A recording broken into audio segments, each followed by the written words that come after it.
Gurave Gaurachandraya Radhikaya Tadaya Krishnaya Krishna Bhaktaya Tadabhaktaya Vancha Kalpatarubhyasya Kripa Sindhu Patitanam Pavanebhyo Vaishnavebhyo Tavaivasmi Nativani Tvaya Vina Iti Vigyaya Radhe Tannai Mam Sharanam.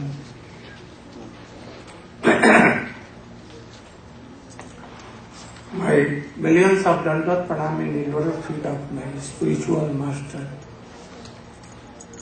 Young Vishnu Bhatt, Ashtotar Srimad Bhakti Pragyan Keshav Goswami Maharaj. And same millions of Dandavat Pranati in the lotus feet of my Shiksha Guru. Yesterday, we begin our Srimad Bhagavad Katha. In that, in the last, we explained Krishna is Advaita Jnana Paratattva. But many of you perhaps are not understanding. So Dandi Maharaj will speak shortly and you should give a very good idea. What is Advaita Jnana Paratattva?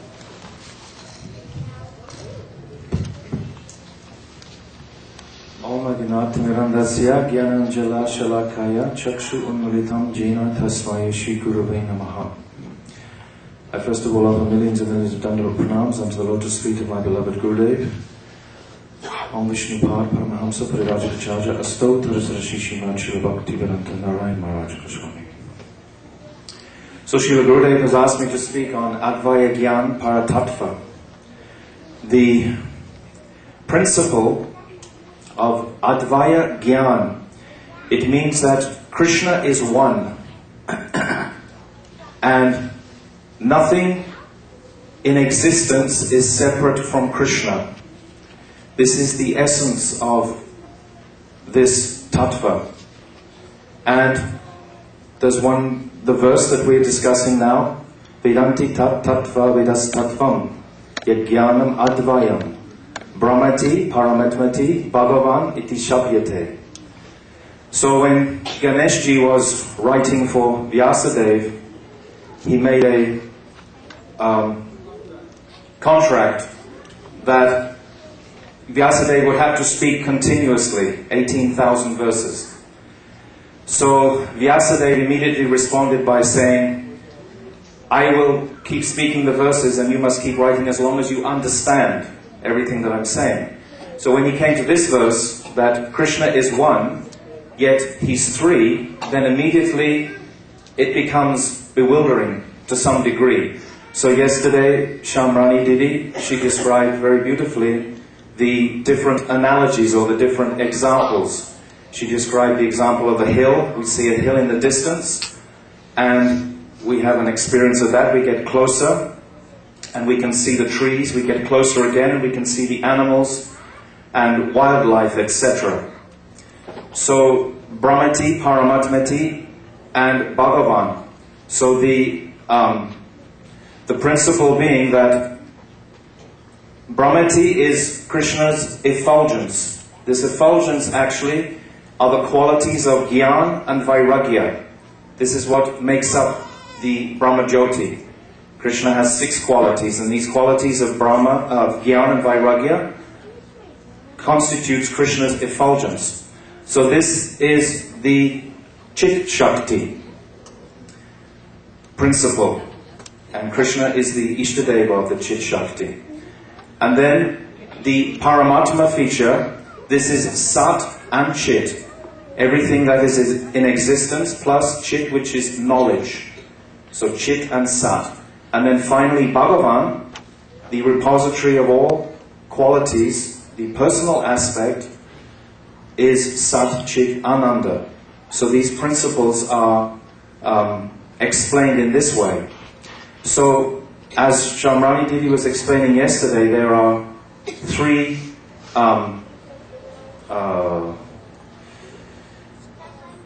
challenges, you can say, to this concept that Srila Jiva Goswami he presents. And one is that there is a difference between in Krishna's eyes and his other limbs. So this is nullified by the fact that we understand that Krishna is his eyes, he can see with his legs, he can see with his hands, etc. And Jnani Yasya Sakalendriya Vrittimanti, that all of Krishna's bodily limbs are simultaneously present in each of his limbs. This is difficult for a conditioned soul to understand, but this is the meaning of achintya, or inconceivable. So this, what do you call it? Challenge, so to speak, is nullified by that. Thank you. Sure.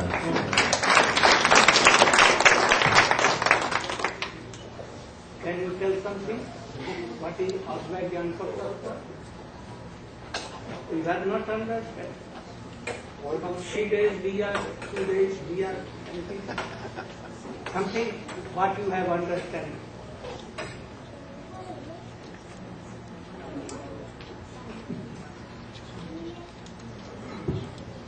Without Krishna, anyone has not independent existence. Only Krishna. Ram Nishinga or Krishna. Krishna has come in the form of me. All the gopis and all the Brajavasis, they are from Krishna. Gopis are Hladini Shakti of Krishna, and all gopis are manifestation of Radhika, his Shakti, none different to Krishna. And this world has come from Maya, the Chaya of Chit Shakti, shadow. See, this is not independent. We are also not independent. We are dependent to the existence of Krishna. This is the main purpose. Brahma, Paramatma, also related to Krishna. His Padanakha Jyoti is Brahma. Our Sakshi, only one Shit, Sat and Chit, and that is Vikrita, not full. So everything depends on Krishna, and we have all come from Krishna. So this is Advaita Jnana Tattva. Krishna is Advaita Jnana Person. Now,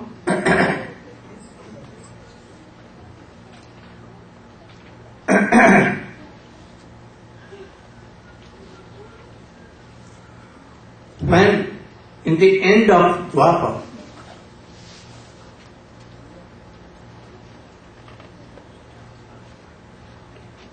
Maharshi Vedavyas,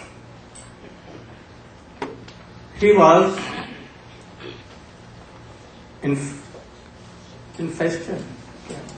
manifestation of Krishna.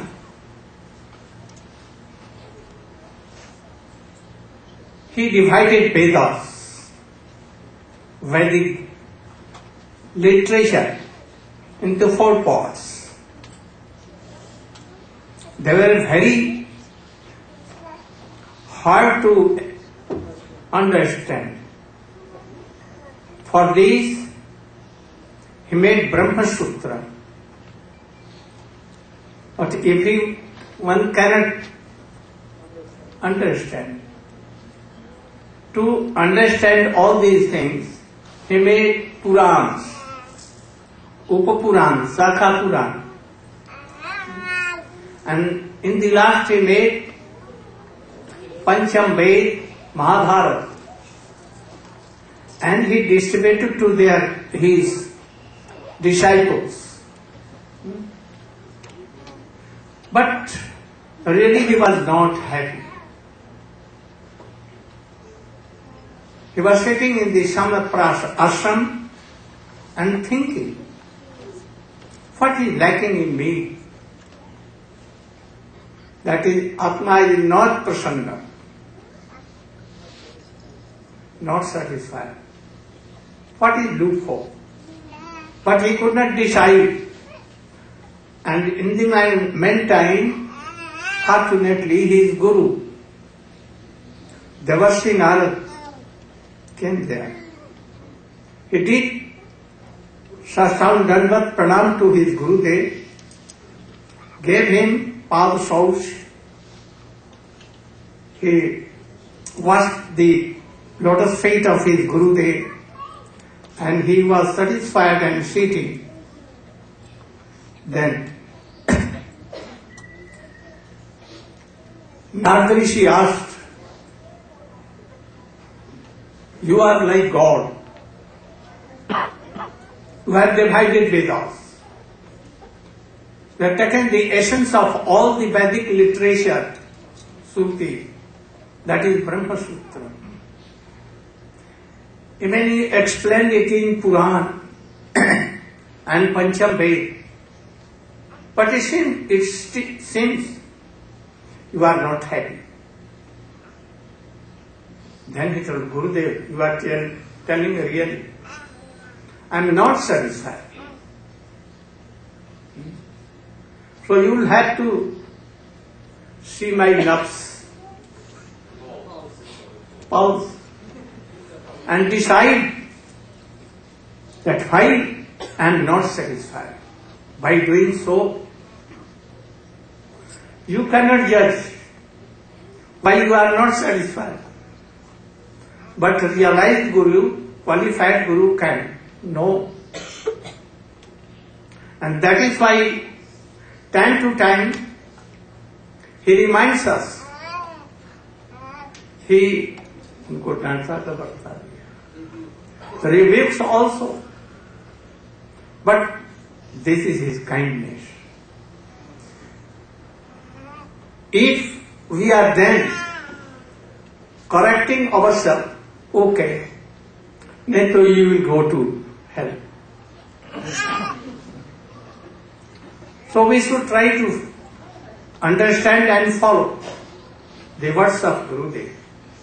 Beast, Vyasdev, Vedavyas was very intelligent. So he told Gurudev, I must follow you. You should point out where is my loop and hole. And then he told, you have done so many things, all Purans and everything. And then you have not decided Krishna Leela Katha, as you have explained Dharma, Artha, Kama, Moksha. You have given the importance of Dharma, Artha, Kama and Moksha. You have not explained sweet pastimes of Supreme Lord. Even you have not decided who is Supreme Lord. Have you decided? In Vishnu Puran, Vishnu, Narayan, you have established. In Shiva Puran, Shiva. In other Purans, Markandeya and other Purans, Shakti.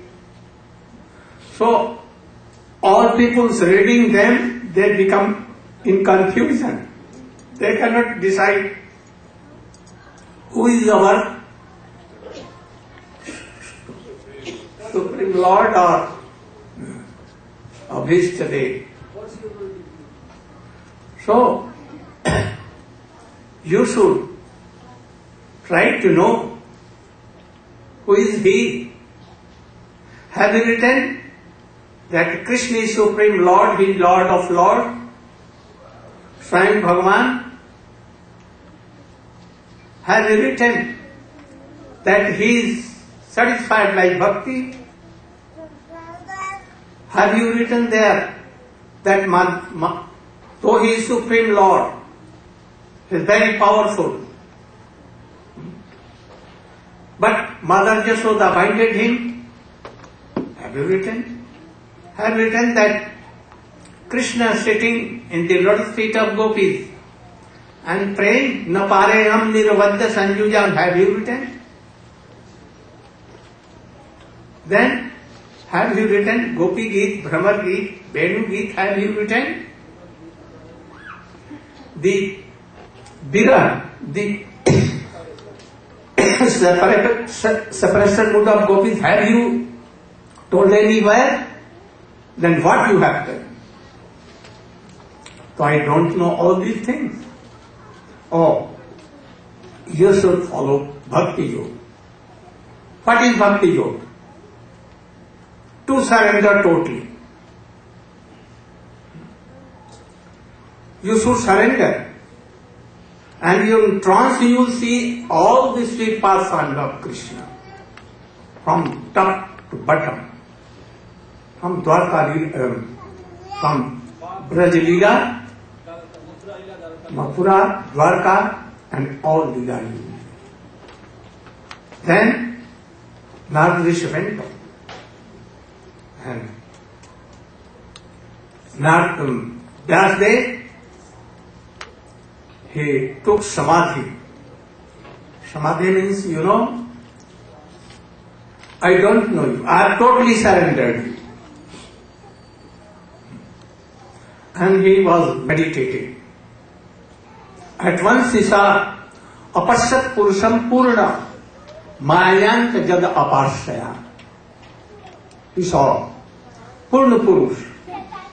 He saw Brajendanandan Shyam Sundar. He saw Mother Yashoda, Nanda Baba, Sudam, Suval, all. And especially gopis, Srimati Radhika, Chandrauli and others. And he saw Rosh Panchadhyay, what is written. He saw. And he also saw Brahma Geet, Venu Geet and other things. And after that he went to Dwarka and he married with all the gopis, Rukmani, Saptabhama and others. And then how he fought Mahabharata Yuddha and how his family was ruined. And he was sitting there, Uddhav came and he gave Uddhav Sambad, which is written in Bhagavad, everything. And then Lokasya Ajanato.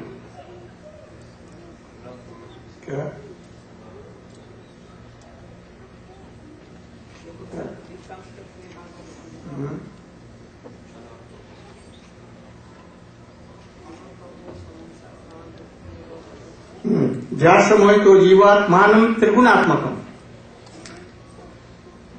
Parvapi Monte Anartha Natham Tat Kitan Chapipadyate. We know all these things. We know that we are so part parcel of Krishna. We are Chetan Vastu. But why we are entangled in body? Always we think that I am this body. This is Krishna Maya. If you are doing really bhajan, that has been told before, Vasudeva Bhakti Prayojita Janat Asu Jnanam Vairagyam Cha Ahetukam. Really, if anyone is chanting, he is doing a smarna of Krishna, and really he is doing Shuddha Bhakti, then Jnana and Vairagya, all kinds of knowledge will come automatically. And detachment from, but why we go down? Why? We see these sannyasis of ISKCON, they are going down. We should try to escape from criticizing any one Vaishnava.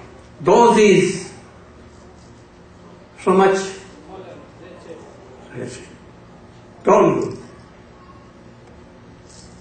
Or they try to be Trinadapi Sunichena Tarurapi Sahisnuna Amanina Manadena Kirtanya Sada. Don't think I know better than anyone. And thus go on doing bhakti. You should all try, we should try that this body is not myself, this is a bag of urine, stool and other things. I should do for Krishna. Whatever we do, if Guru is qualified to please him and Krishna, Mahaprabhu, Nityananda Prabhu, then very soon you will realize and your bhakti will be advanced. So, Narad is telling about his past history to Vyasadeva. Gurudev must tell, it is better to tell his own history, how he advanced in Krishna consciousness, than epics, stories and other things. So, what he told? Rahul. Oh, abhi hoy nahi. Lord, you can do. Namo Vishnu Padaya. You want? So let him do.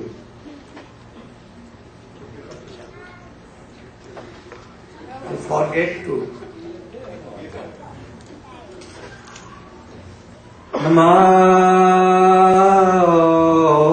Vishnu Padaya Krishna Prasthaya Bhutale Srimate Bhakti Vedanta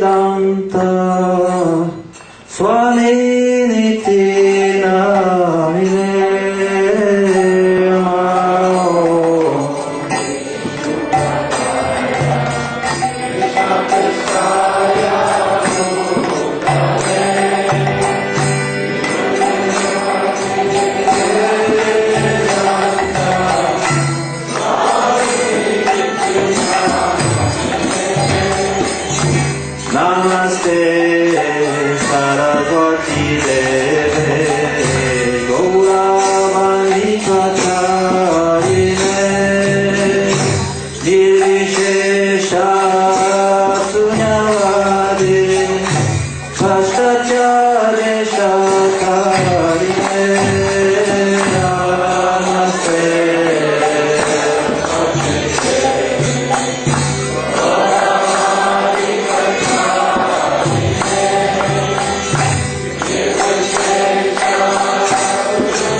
Om Jnanatimirandasya Jnananjanashalakaya Chakshurunmilitam Yena Tasmai Sri Gurave Namaha. So Srila Gurudeva has narrated the story how Srila Vyasadeva was in a dilemma, how he did not understand why he was feeling dissatisfied, even though he had perform this amazing task of writing all the Vedic literatures. But yet he was not feeling satisfied.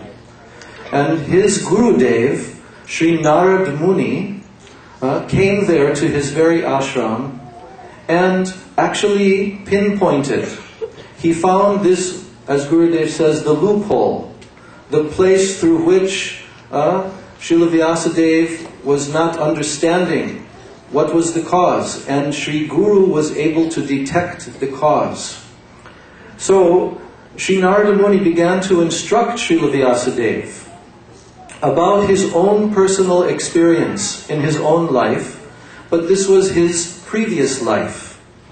As Gurudev told, that a guru will actually tell his disciple how, by what process he himself has attained his state of perfection. So this very interesting narration from the lips of Sri Narada Muni, the Guru of Gurus, Devarshi Narada, who in our universe and in whose millions of other universes, Sri Narada Muni is traveling and describing the glories of the Lord to all the conditioned souls, liberating conditioned souls, making them his disciples. So many famous personalities, Dhruva, Prahlad, so many in Srimad Bhagavatam are the disciples of Narada. How did he achieve such an exalted position? So he actually told the story in his previous life. Sri Narada Muni was the son of a not very sophisticated lady. She was simply like a maidservant, like a sweeper lady who cleans. But she was the cleaning lady in a temple. And this temple, during the 4 months in India, when there's the rainy season, generally the great sages and saints, they're traveling and preaching and visiting different parts, different holy places, but during the rainy season, they usually reside in one place. So when Narada Rishi, in his previous life, was only a young boy of 5 years of age, he was living in this temple because his mother was a servant there. And so, at that time, when the rainy season came, there were 4 very great exalted sages, personalities, who came there and they began to live there in that very temple premises. These sages actually came in a kind of disguised form. They were also divine personalities who had descended into this world to give mercy to the conditioned souls. They were the 4 Kumaras, Sanak, Sanandana, Sanatan, and Sanat Kumar. So these 4 personalities began to live there, and while they were living there, Sri Narada Muni, as a young boy, he used to come and sit and listen to their Harikatha. Just like yesterday we were hearing, the Srimad Bhagavatam was describing the potency of hearing from the lips of a pure, realized Vaishnava and person Bhagavat. So here, these Bhakti Vedantas, these personalities came and began to describe the glories of Krishna. They began to discuss all the transcendental topics of pure devotion to the Supreme Lord. And this young boy Narada, he was very well-behaved. He was actually not like a regular child who always simply wants to act frivolously and play and all of this, but he was very well-behaved, and he used to sit near to these sages and he would constantly listen to their Harikatha. So these sages became very pleased with this young boy, and one day they gave him permission to accept the prasad remnants that they had left on their plates after honoring Krishna prasad. And Narada Muni described to Vyasadeva that when, by their order, I took this prasadam remnants, this transcendental substance, foodstuff, from the lotus mouths of these great sages, immediately I felt that my whole existence had become purified, and my attention, my attraction was drawn towards them. Immediately, everything about them became attractive to me, and I began to completely relish and taste this nectar of their Harikatha. So these sages, they became so pleased with this young boy Narada, and they blessed him. They gave their full hearty blessings to this young boy, and after the end of 4 months period, they departed from that place and continued with their pilgrimage. At that time, Narada Muni, being such a young boy, and actually he had no one else in the world except his mother. His mother completely looked after him. He had no other relatives or anyone in the world. And his mother one day went out into the nearby forest area, and by the will of the Supreme Lord, she was bitten by a snake, and the poison from that snake took her life. So now this young boy, Narada, only 5 years of age, now he saw this opportunity that actually I have no one in this world. But by hearing from these great sages, he began to fully, deeply comprehend the transcendental truth that actually I am an eternal part and parcel of the Supreme Lord, and He is my real relation. So Narada Muni took the opportunity and he left that place, and now he began to wander and to travel throughout the countryside and going through the forests, the deep, dark forests. And finally, in a very intense mood, he came into the middle of a forest grove, and in the middle of this forest grove, he now tried to understand and remember the instructions that these sages had given him, how he can enter into very deep meditation and completely fix his mind and heart on the Supreme Lord, Supreme Personality of Godhead, Bhagavan, who is within his heart. So this young boy Narada sat down, and completely fixing his whole mind and intelligence, he deeply absorbed his mind in Krishna, meditating upon the Paramatma within his heart. And when Narada Muni was meditating in this way for some time, he became deeper and deeper absorbed, and suddenly, by the mercy of the Supreme Lord, he himself gave his darshan within his heart. He appeared to Narada so that internally with his transcendental vision, Sri Narada Muni could directly see the beautiful, all-attractive Achintya Guna Swarupam, the attractive form and qualities of the Supreme Lord within his own heart. And when this took place, Sri Narada Muni described that all ecstatic symptoms came in my body. Tears were flowing from my eyes. Trembling came. And I was completely overwhelmed by this experience. And then, just as that form had appeared so suddenly, immediately that form disappeared from my vision. And then I became greatly distressed, Narada told. I now began to think, how can I again see that beautiful form of the Lord? He was so kind to appear before me, and he became somewhat desperate. He sat down again in the same way, and again he began to attempt to bring, by meditation, this form of the Lord to his vision. But then Narada Muni could understand that this was not happening again in the same way, and suddenly the Supreme Lord himself spoke to him. And Sri Narada Muni was able to hear the voice of the Lord telling him, "My dear Narada, I must inform you that I have given you my darshan just this one time to give you my special mercy, so that you would be able to have in your life an absolute determination that you will one day again be able to see me in the future. But it is actually not possible for anyone to see me until they have become completely purified and freed from all material desires and fixed in pure bhakti to my lotus feet. But I have given you this one-time vision just to increase your desire and your determination." And then this voice disappeared.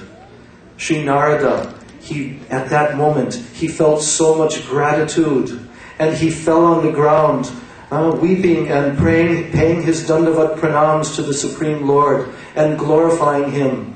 And now Sri Narada Muni understood what was his life's mission.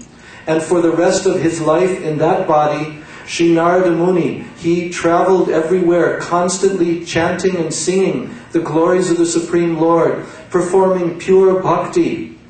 And Narada described to Vyasadeva that at the end of that life, I became completely purified and fixed in the Supreme Lord.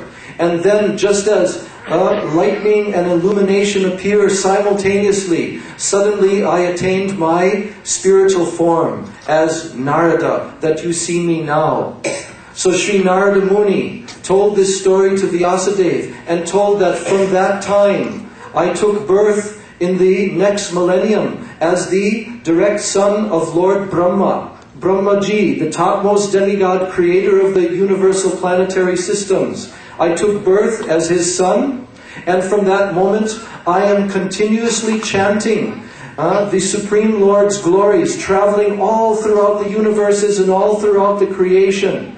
And in this way, I'm completely ecstatically absorbed in chanting and hearing the glories of the Lord, His name, form, qualities, and pastimes.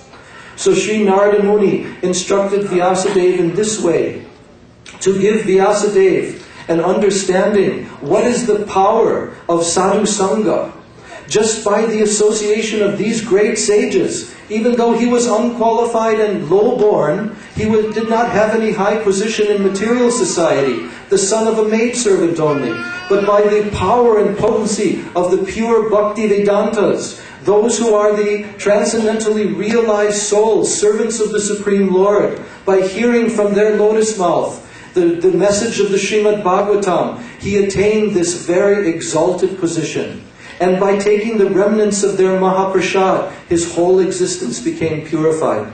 So the Srimad Bhagavatam and the message of Bhagavatam teaches that there is no other qualification required, only that one sincerely surrenders at the lotus feet of the pure Vaishnava and hears from him submissively, serves him and follows his instruction, and then it is possible for everyone to attain a divine transcendental position like Sri Narada Muni.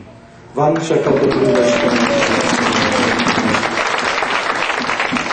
There are so many teachings in this narration of Bhagavatam. First, we strongly believe in Gurudeva, and we should totally try to follow his words and teaching. Secondly, Vaishnava Padadhuli আর ভক্ত পদ জল ভক্ত ভক্ত শেষ এই তিন সাধনের বল. You should know remnant of Vaishnava prasadam, also Harikatha, both Bhakta Padadhuli, the feet dust of Vaishnava, and feet water. With strong belief, if you will take, or you unearth will go away. And Ruchi will come. What Ruchi? Shraddha, Harikatha, and then Nishtha, and then Ruchi. Taste will come. If taste comes in any heart, what becomes? No chance of going down. Unless he does aparad, Vaishnava aparad, Guru aparad and others. He will advance. So we should try to take all these things and try to follow their advice. You can tell the Sambad of Devhuti and Kapil.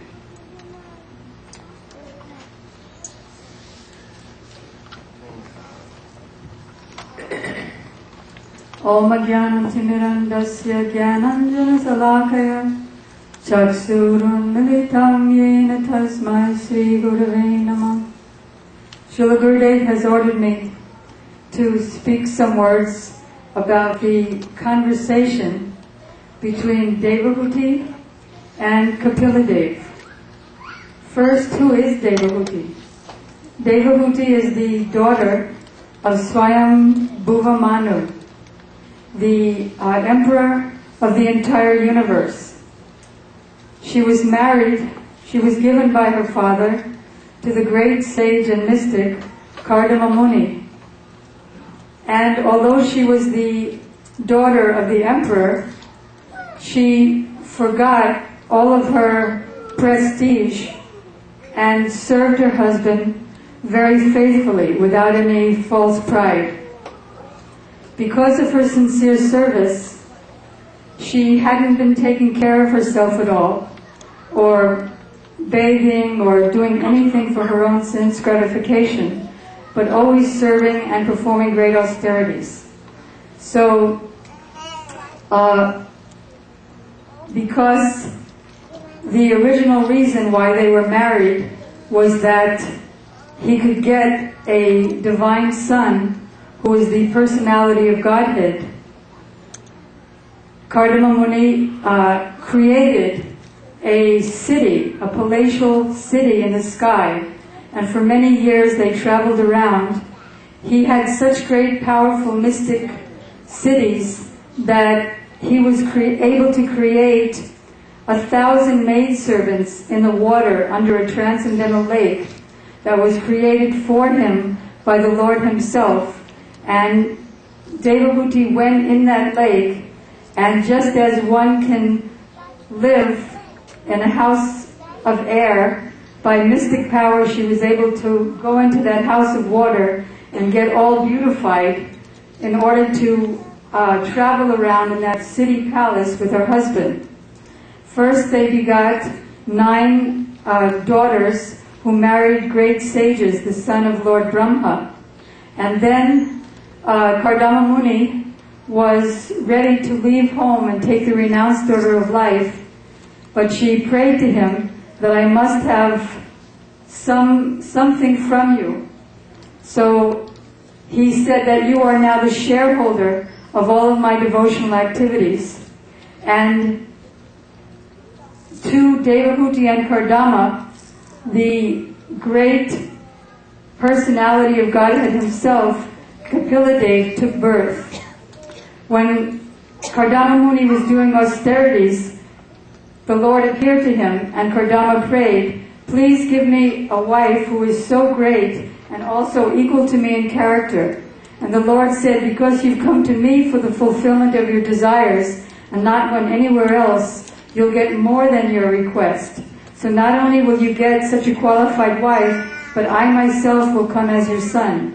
So Lord Kapila appeared as the son of Devahuti. Kardama left home and took the renounced order of life, and Devahuti remained in the palace, though very austere, and she was taken care of by her now grown son. Now she's inquiring from him, I'm suffering due to ignorance and not knowing who I am or how I can connect with supreme happiness. Please give me some instructions. So Kapila as Srila Gurudeva said, there are so many beautiful instructions in Srimad Bhagavatam. And Kapila gave her so many instructions about bhakti, about the qualities of the pure devotee, about the creation, about how to meditate on the Lord, and about association with pure devotees.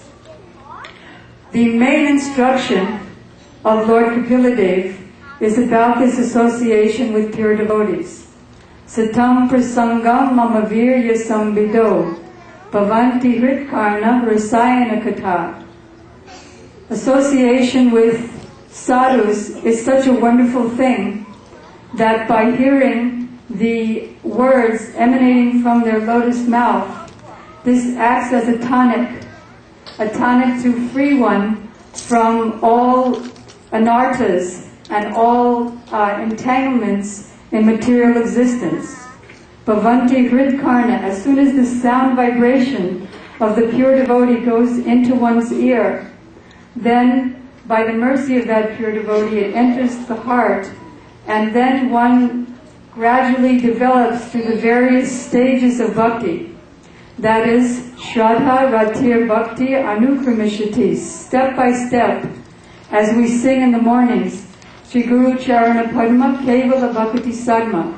All stages of bhakti, the abode of all those stages of bhakti is the pure devotee. So by associating with him and hearing from him, Mama Virya Sambhito, about my very heroic activities, then all that is inauspicious of the heart is destroyed, and one advances through the stage, as Gurudev said, from Shraddha to Anartha Nivritti, Nistha, Ruchi, Asakti Bhav, and then Prema Bhakti. Lord Kapiladev taught his mother so many things.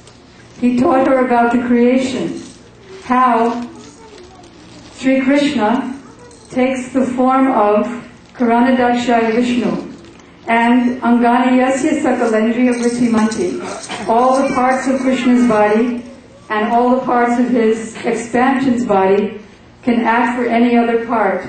So simply by his glancing, creation comes about. By his glancing, the material nature, which is unmanifest, starts manifesting into the three modes of nature: false ego and goodness, false ego and passion, and ignorance.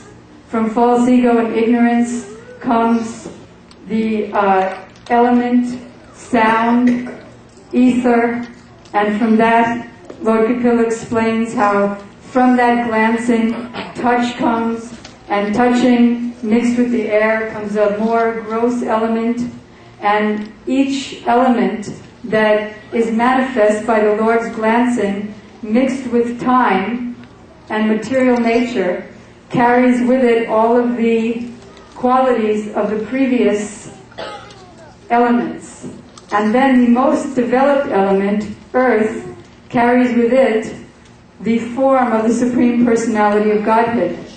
The Lord manifests as the deity form, as Sadgun, apparently in material qualities but without material qualities, and by worshipping that form of the Lord, one attains Krishna Prem, if it's under the guidance of the pure devotee. Then Lord Kapiladev also explained about meditating on the Lord within the heart. He explained how that Lord is the size of the thumb, although not a material form. He's transcendental. And that form, if we meditate on his different limbs, beginning from his lotus feet, gradually coming up to his lotus face, then we become free from all material desires and develop a desire to serve Sri Krishna alone. He explained that on the Lord's lotus feet, at the bottom of the Lord's lotus feet, are many signs, many symbols. And one of those symbols is a thunderbolt. And a thunderbolt has the quality to shatter mountains. So, if one meditates on the Lord's lotus feet, then the mountain of sins and the mountain of dirty thoughts within the mind is all shattered. Then Lord Kapiladev goes up step by step, discussing the thighs, the calves, the waist, the chest, which is the abode of the Supreme Goddess of Fortune, his hand symbols like the club, and the chakra which is the source of all universe, and the supreme vision by which one sees the Lord, the mace which destroys all demons and all demonic elements. Then Lord Kapila comes to the Lord's lotus face, and he explains how by meditating on the Lord's eyebrows and his glancing, one can become free from lust and diseases of the heart. So, in this way, Lord Kapila is teaching many, many subjects. He's teaching also the qualities of the pure devotees, how they're tolerant, how they're friendly, karunika, how they're merciful, how they're equal to all. And he also explains about bhakti, the qualities of bhakti, and the stages of bhakti, and how one can, by developing bhakti, how one can become detached from matter. The whole purpose of explaining all the different elements and the qualities of elements is to detach us, to see that I'm not any of these material elements, but that I am spirit soul, part and parcel of the Supreme Personality of Godhead. So in this way, Kapila Dev is gradually teaching his mother more and more. Then, it came to a time when Kapila Dev himself was ready to leave home. And when he left home, his mother, although already very austere and renounced, now she became much more renounced. And she practically stopped eating or bathing or doing anything, and she became very lean and thin and just completely absorbed in the Lord. So this is a very, very important conversation, the sambad or conversation between Devahuti and Kapila Dev. It completely uproots